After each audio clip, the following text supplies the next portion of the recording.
Hey, this channel and its videos are intended for adults only and not for children. No kids allowed.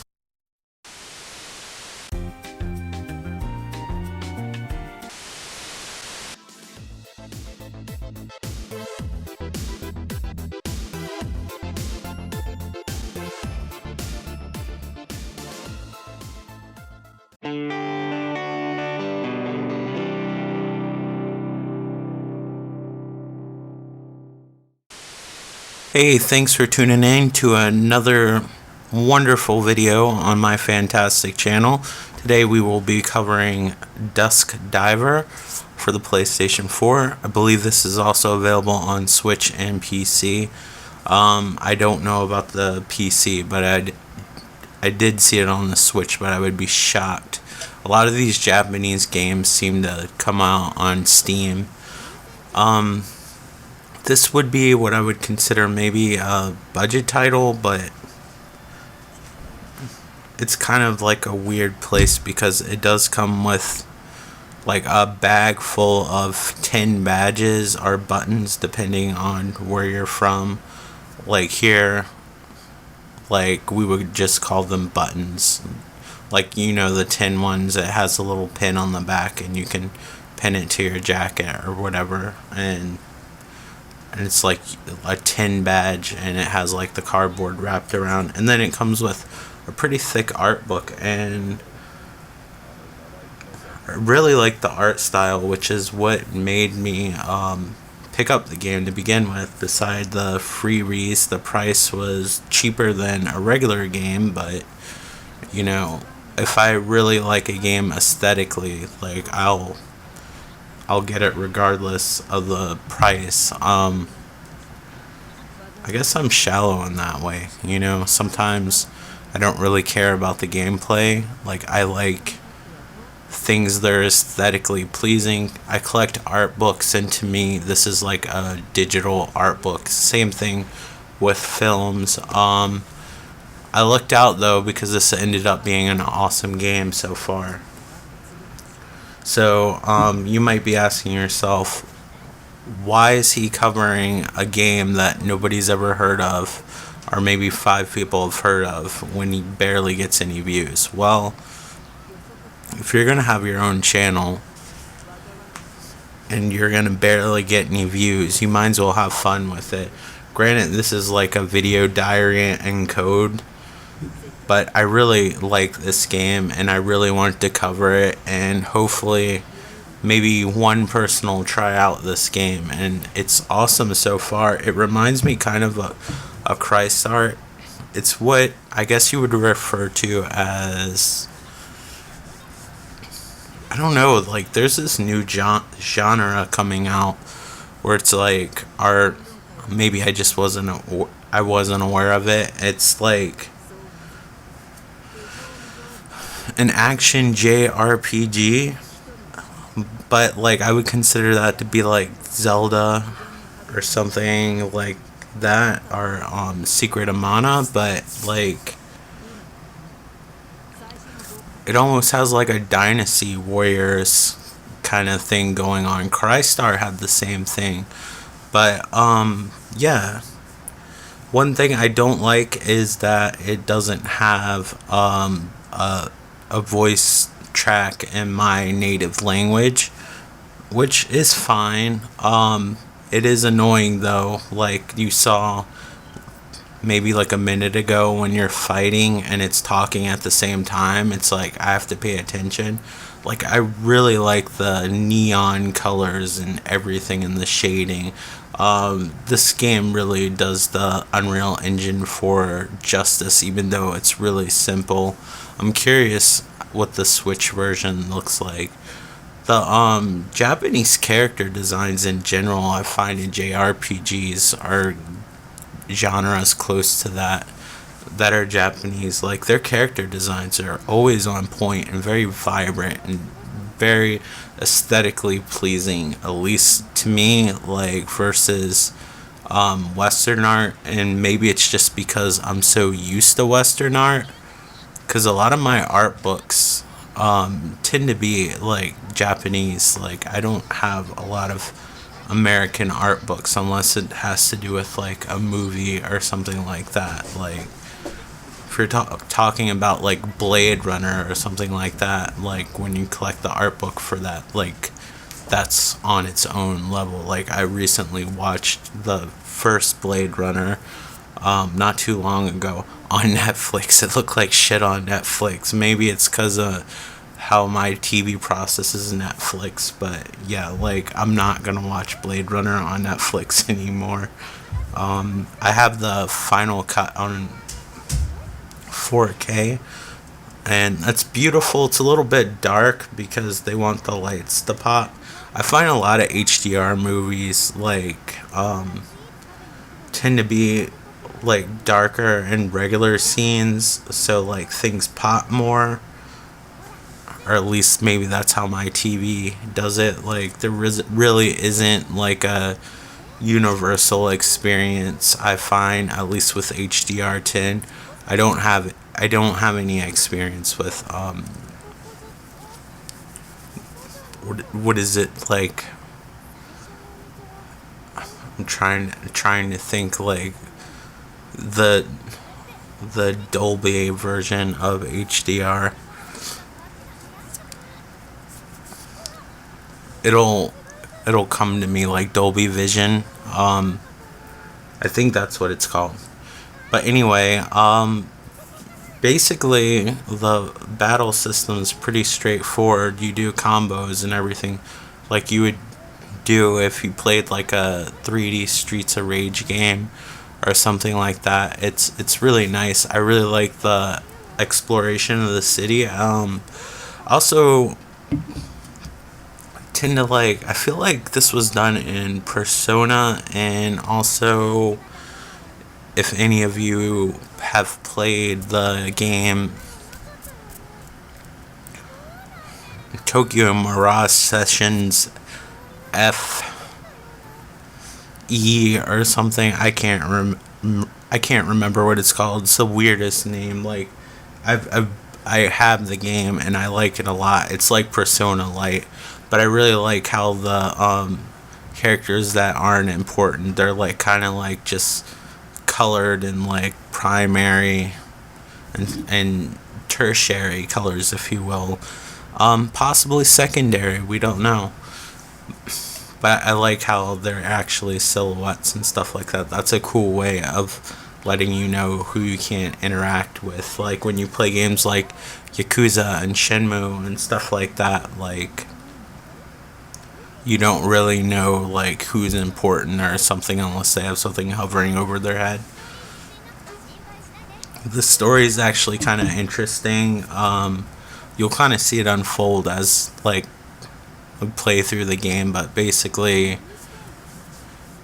in order to pay off this necklace that keeps your hair from glowing or whatever, because you get like powers to fight these enemies, you have to work off like the price of the necklace by fighting more demons and stuff like that. And then there's an actual like modeled city that you get to explore, kind of like Persona, but not as much. I quit playing Persona because Persona, the Royals coming out at the end, gosh, it's still February, at the end of March.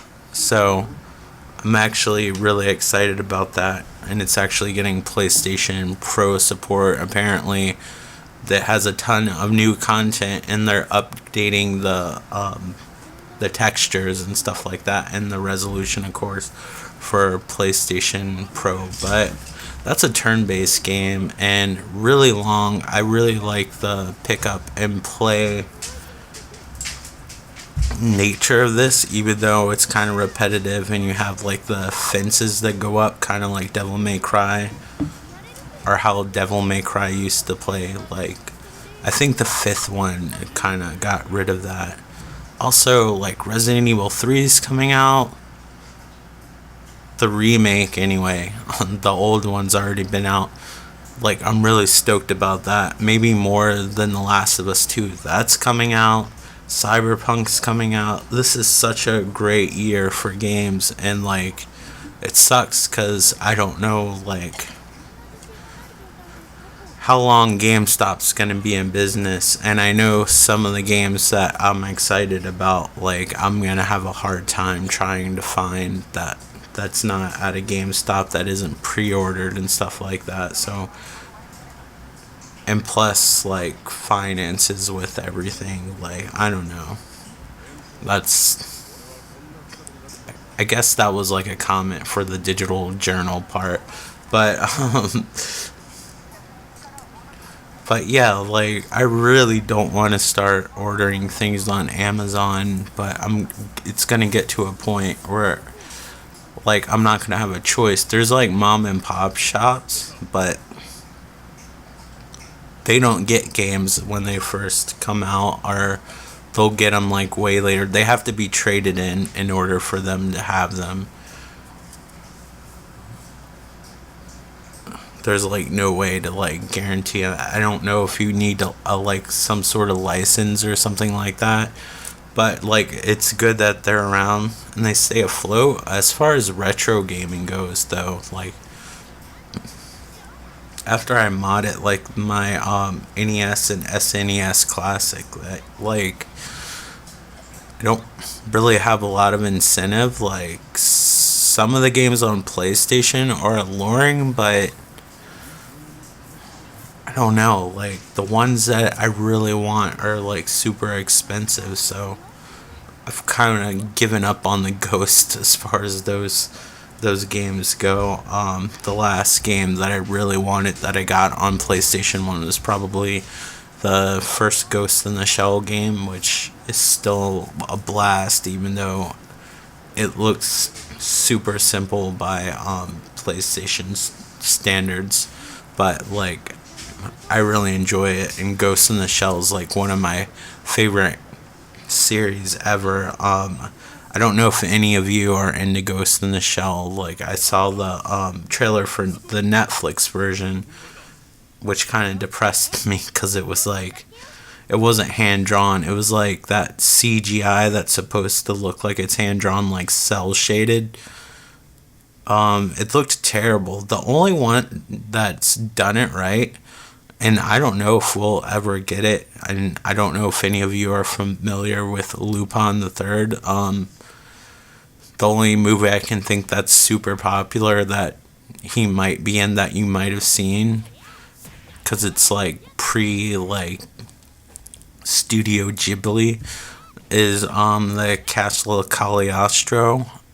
There was like a Dragon's Lair game called Cliffhanger, but that was a mixture of the Castle of Cagliostro and Lupin the Third and the Secret of Mamo.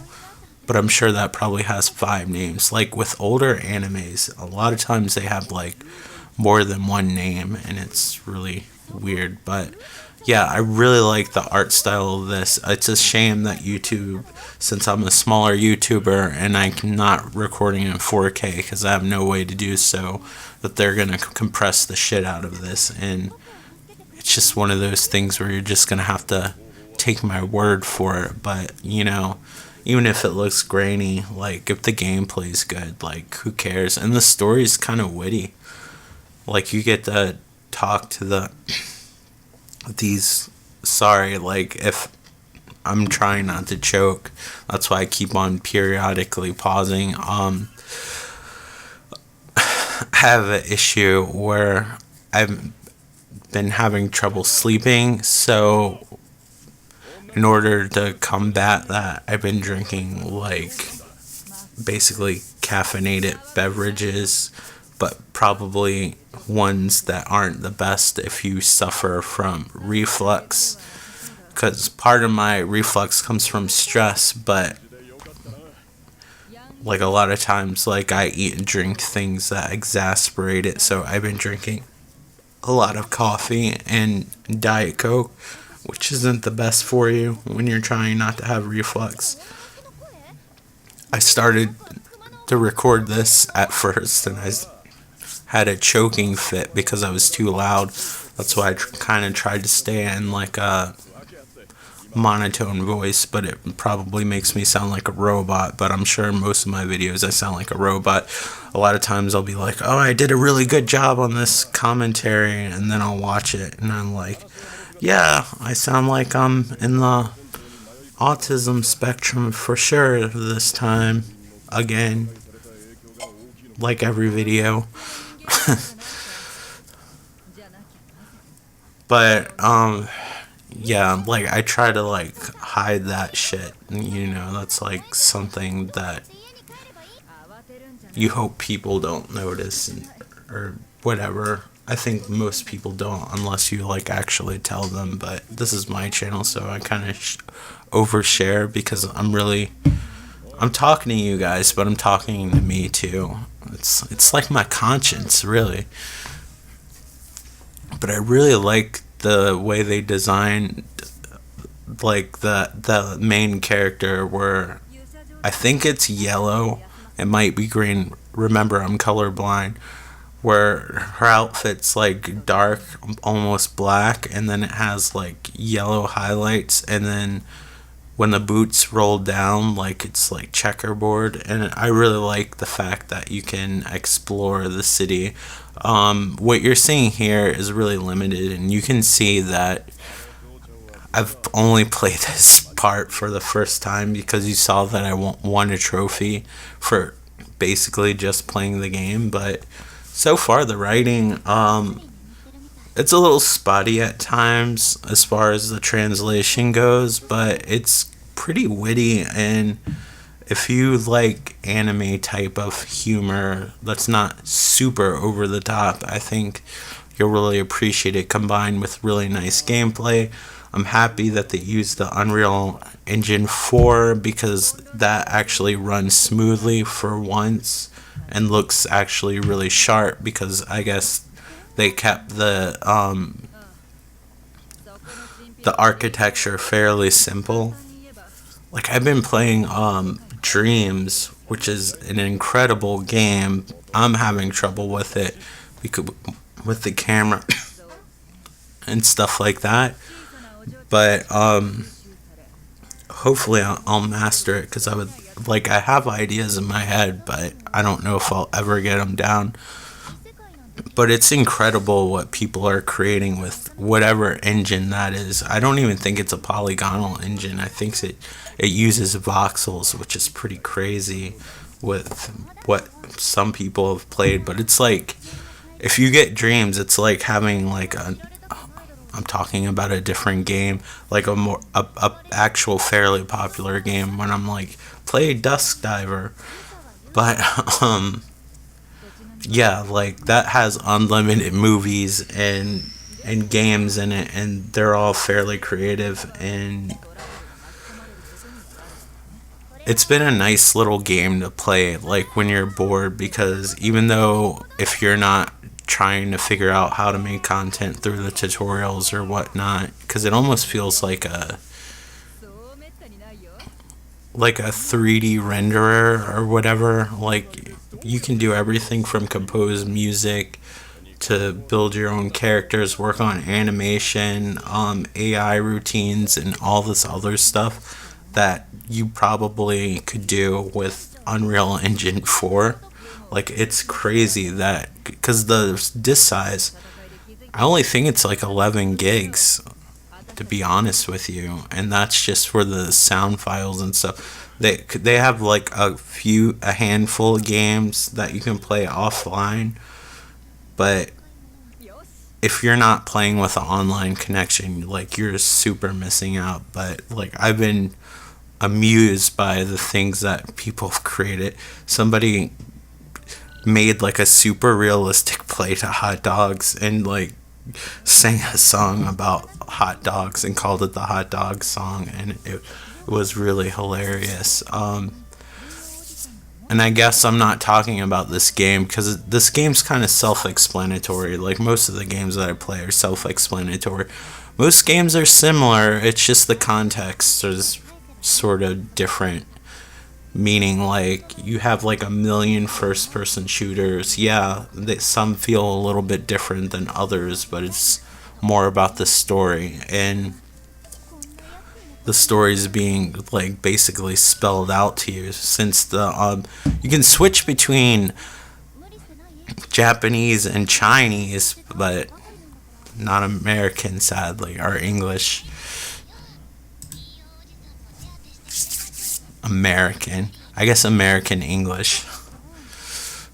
But yeah, like, I really like this game and I highly recommend it. And if you get the day one edition for the price less than a regular price game, you get like a pretty dope art book and a bunch of buttons. Thank you so much for watching. Hope you're all doing well. Take care. Bye.